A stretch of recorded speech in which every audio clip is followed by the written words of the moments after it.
how would you reconcile your advocacy of open immigration with your support of a negative income tax, a program which would have, in effect, have a minimum income for every American? They are, it's a very good question because, of course, in that form they are incompatible. I agree. And that leads back to the question of the negative income tax. If you were starting from scratch, if you did not have any welfare programs at all, if you were back in the situation when you did have open immigration, I am very dubious that I would be in favor of a negative income tax. I am not in favor of a negative income tax as a good thing in and of itself.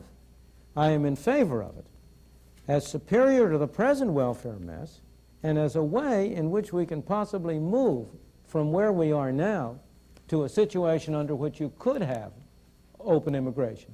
I agree, today you could not have open immigration. You could not have open immigration because you do have essentially a guaranteed minimum income, whatever you call it. You have a guaranteed minimum income in the form of a large number of very varied and different kinds of programs, whether you include food stamps, aid to dependent children, Social Security, SSI, and so on. They are a mess. They mean that people who are in the same position may get very different benefits depending on how many programs they can qualify for. It means that many people have a strong incentive not to work, and that by working they only make themselves worse off, and so on down the line. At the same time, you cannot abolish all those programs overnight.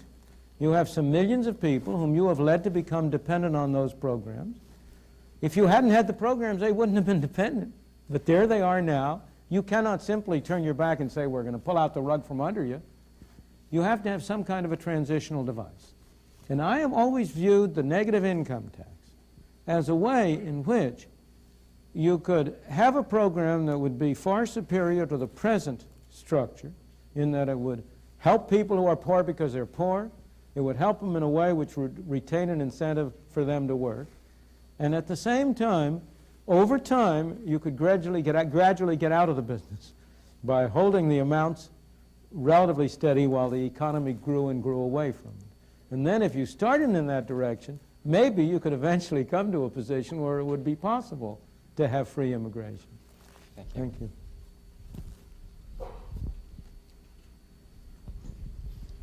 Mr. Friedman, how much government intervention do you think is necessary to prevent the rise of monopoly and oligopoly under the free enterprise system, or would it take care of itself if left alone? Well, I believe if you examine the sources of monopoly and oligopoly, you will find that almost all those sources are government intervention. I think the situation is almost precisely the reverse. Let me put it in a very simple way. Suppose I were to ask this audience my favorite question along these lines. You have one law you can pass.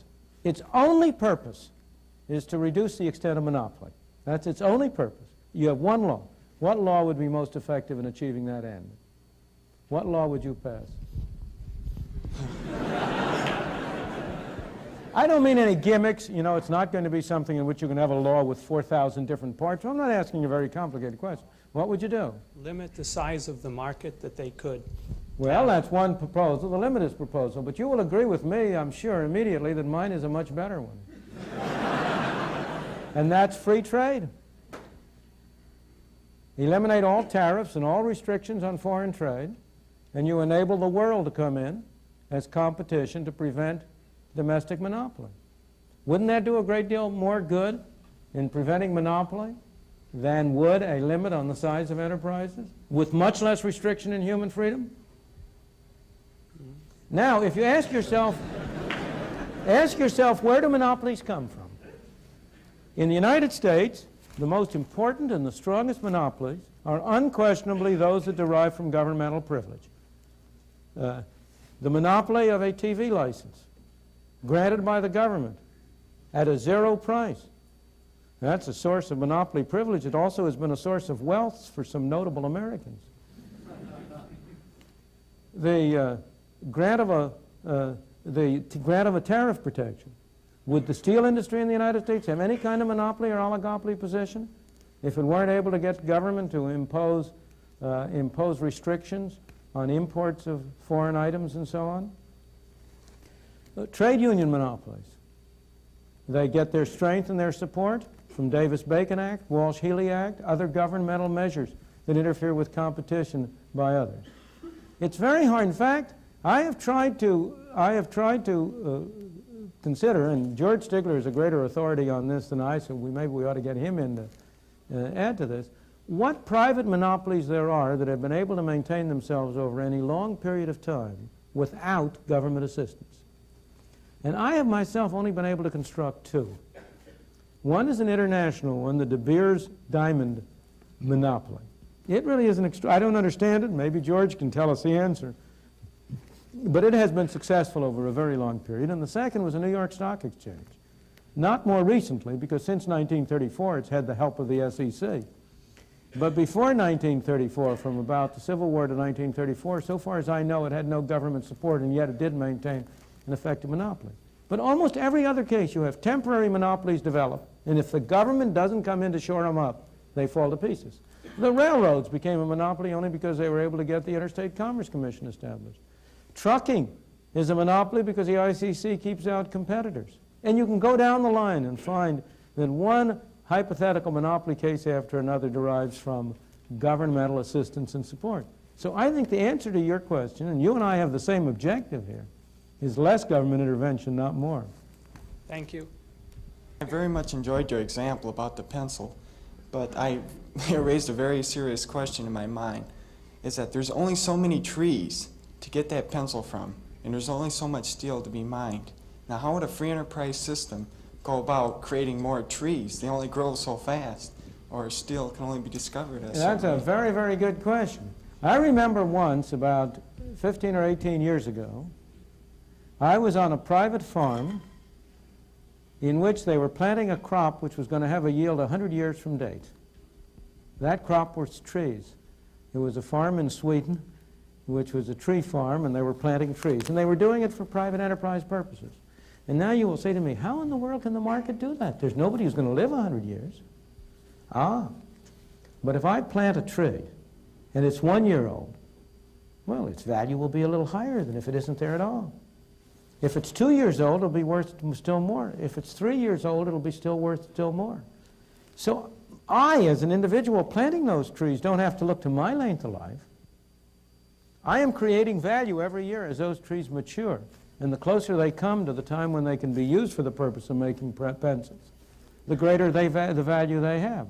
So I have a strong incentive to invest in those trees. Now, when it comes to the time when I want to use that money that I've been saving and accumulating, I say money, I mean those resources, those physical assets, I will sell it to somebody else. Maybe he'll hold it another 5 years. In the same way, if you go back to the tree example, if you own a tree farm, how fast does it pay you to cut it? Does it really pay you to cut it down to the ground right now? Not at all. That depends on what's going to happen to the price of wood in the future. See, the price system is a very subtle and sophisticated thing because it also gives you information about whether you should save things for the future. If it looks as if something is going to be very scarce, then it will be to your incentive to hold on to it and not to let it go, and that will drive up its price immediately. And that will give people an incentive today to consume less of it. Take trees. The fact is that the total amount of trees is not finite. The total amount of trees is infinite because you can plant it, you can grow it, you can harvest it, and unless I am mistaken, there are more trees being harvested today than there was 50 or 75 or 100 years ago. The volume of wood production has gone up, not down. It's really a mistake to suppose that you've got a finite... You see, again, if you'll pardon me, you're involved in the same mistake I mentioned before, the fixed pie idea, the zero-sum game idea. There isn't a finite amount of trees out there. How much trees it will pay people to grow depends on what they expect the future demand for trees to be. If somebody discovers some way of having a substitute for trees that are half as expensive, then the forest will disappear for that purpose. If, on the other hand, trees become more valuable, well, then they will be planted and grow. Same thing with steel, with iron ore, and with other things. People are really, you know, this kind of nonsense that you hear from the Club of Rome and similar engineers about finite physical resources setting a limit to economic possibilities is really a bunch of nonsense. Most of the value of our product, most of our output, doesn't consist of raw materials at all. The total cost of the raw materials in our national income is under 10% of the total national income. Most of that value comes from here, not from there. Okay, thank you. Thank you.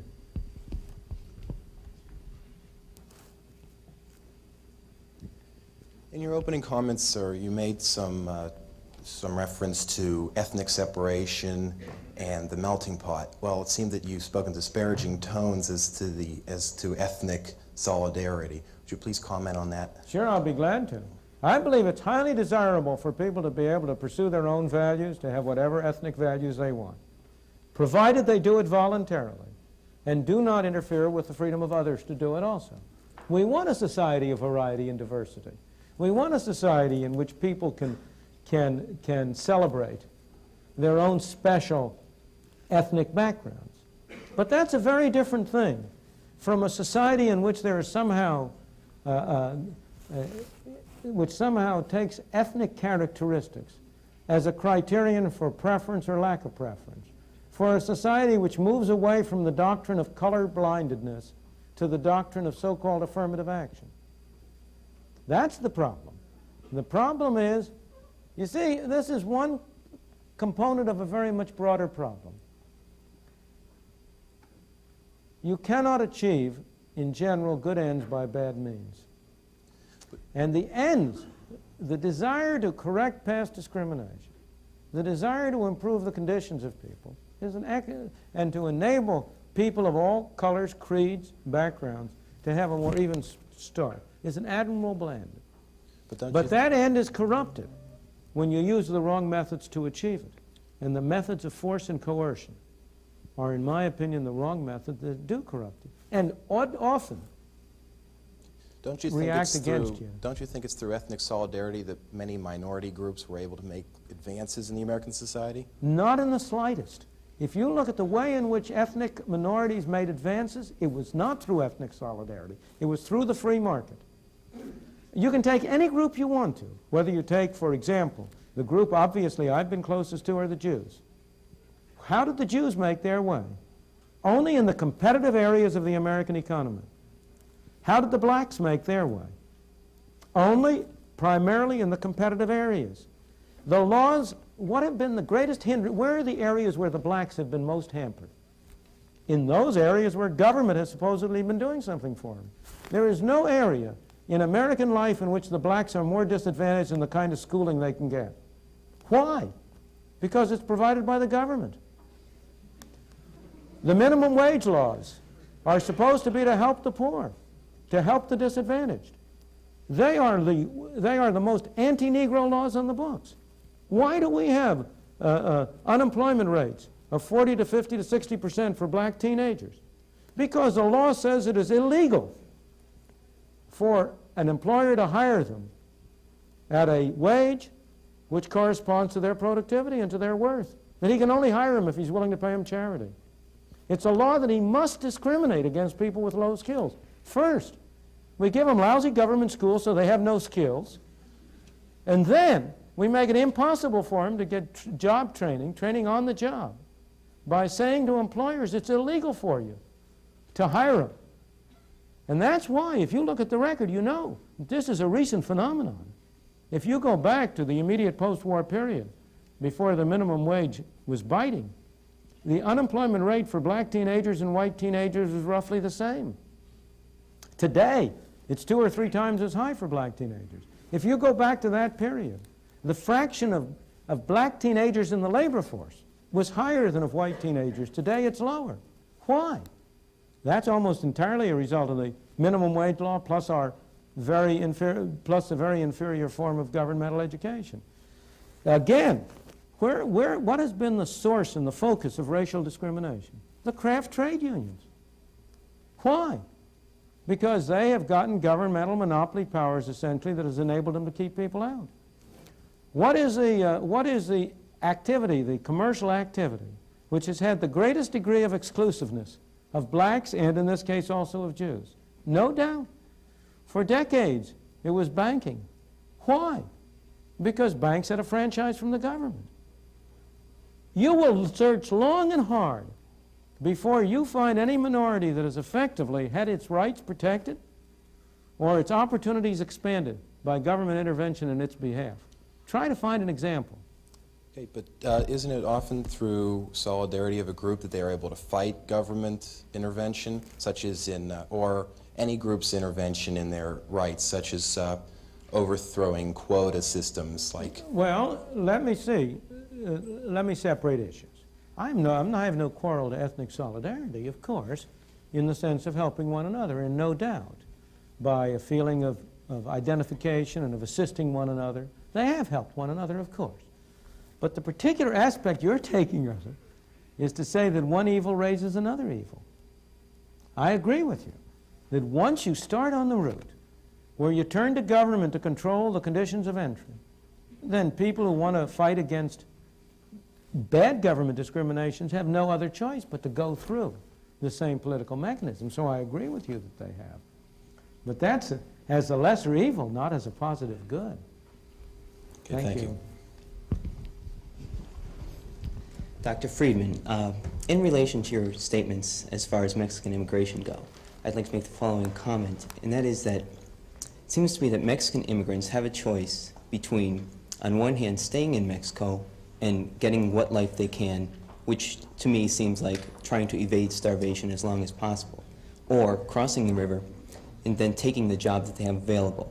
And what I'm wondering is this choice a choice at all, and is it not equivalent to the gun against the head that you were talking about as absent from the free... Who's holding the gun? The capitalists in Southern California who own the... On the contrary, it's in your image, it would be the Mexicans who are holding the gun. Well, because what denies them the opportunity in Mexico? There aren't enough capitalists in Mexico, as opposed to...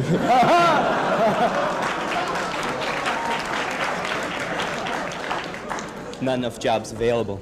Obviously, they have two bad choices. Mm-hmm. That doesn't mean that one isn't better than the other. Well, and yeah, you I must agree. distinguish sharply between the somebody giving you a choice, which is not a very satisfactory one, and somebody imposing something on you.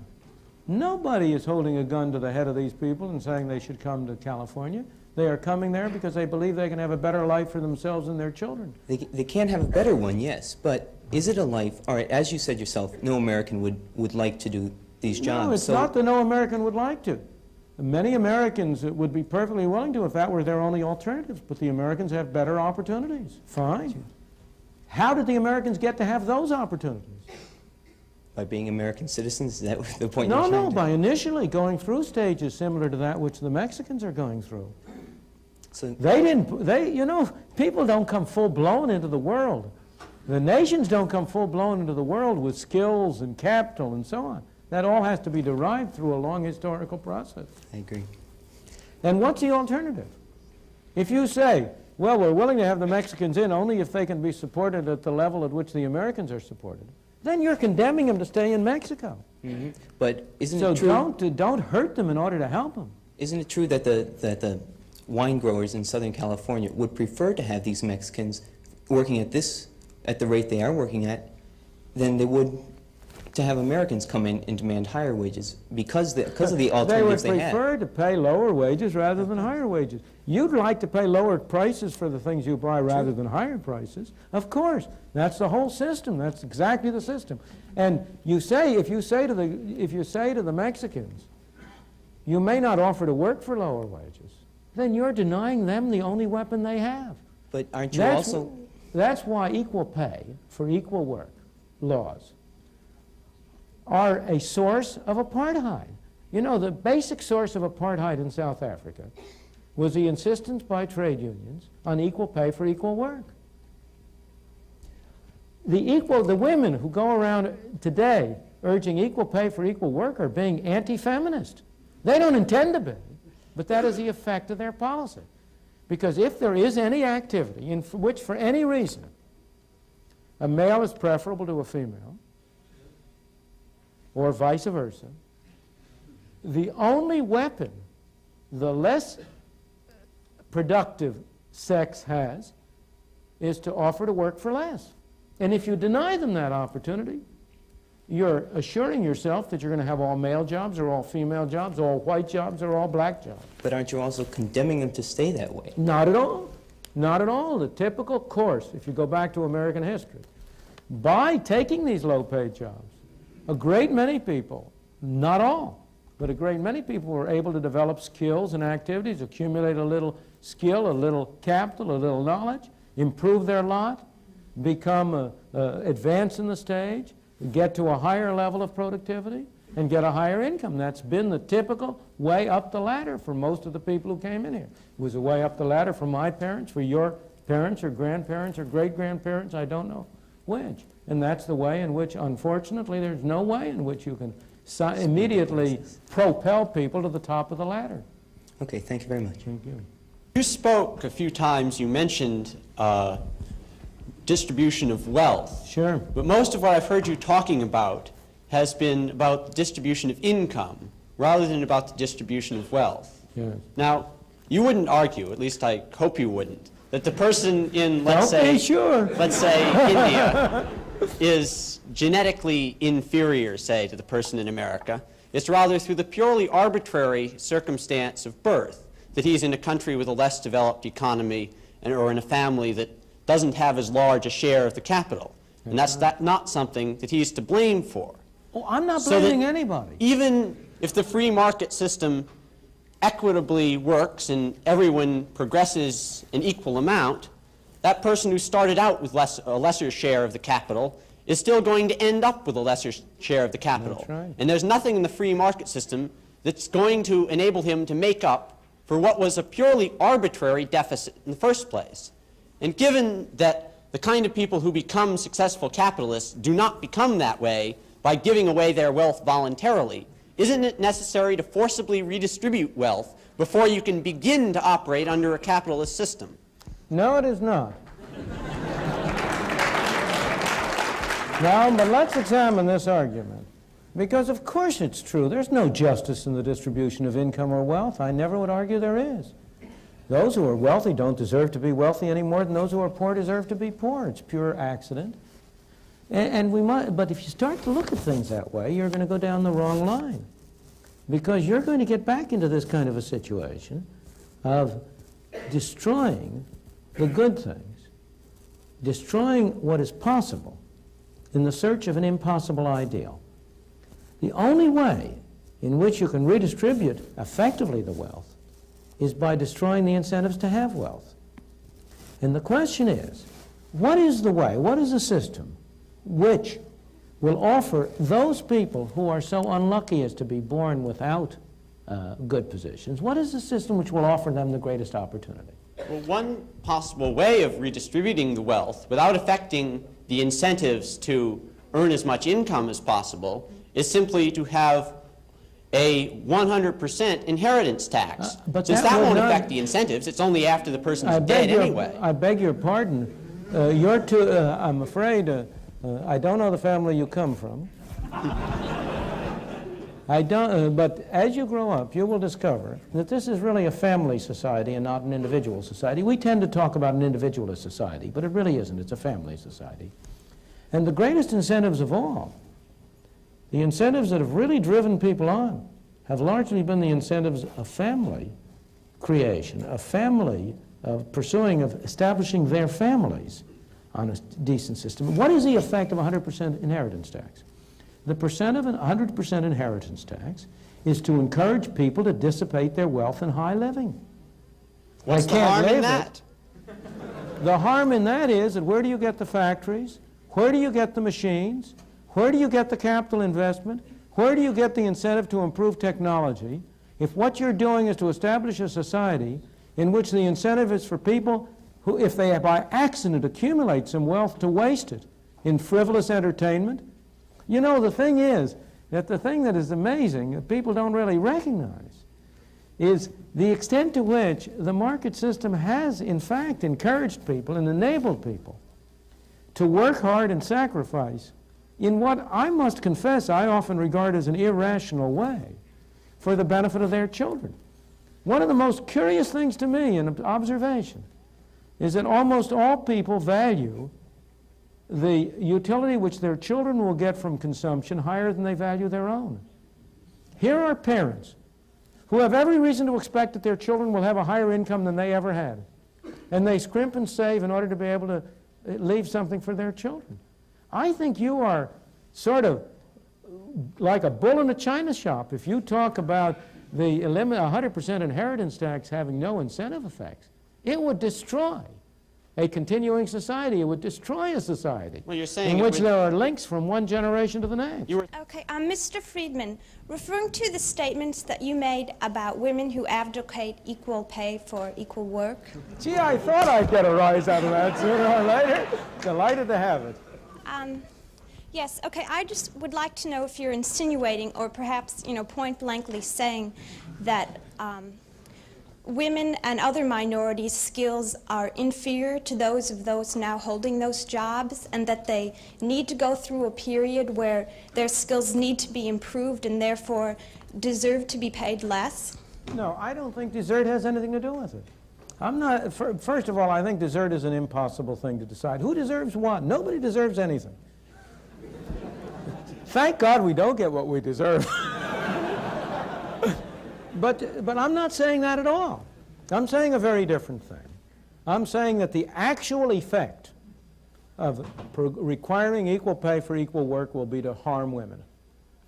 If women's skills are higher than men's in a particular job and are recognized to be higher, the law does no good, because then they will be able to compete away and can get the same income. If their skills are less for whatever reason, maybe it isn't because it's their sex, maybe it's because they were out of the labor force, maybe it's for other reasons, and you say the only way you are able to hire them is by paying the same wage, then you're denying them the only weapon they have to fight with. If the unwillingness of the men to hire them is because the men are sexist, what's the phrase, racist, sexist pigs or whatever, if that's the only reason they want to hire them, nonetheless, you want to make it costly to them to exercise their prejudice. If you say to them, you have to pay the same wage no matter whether you hire women or men, and here's Mr. Sexist Pig, it doesn't cost him anything to hire men instead of women. However, if the women are free to compete and to say, well, now look, I'll offer my work for less, then he can only hire men if he bears a cost. If the women are really good as a man, then he's paying a price for discriminating. And what you are doing, not intentionally, but by misunderstanding, when you try to get equal pay for equal work laws, is what you are doing is reducing to zero the cost imposed on people who are discriminating for irrelevant reasons. And I would like to see a cost imposed on them. I'm on your side, but you're not. Thank you.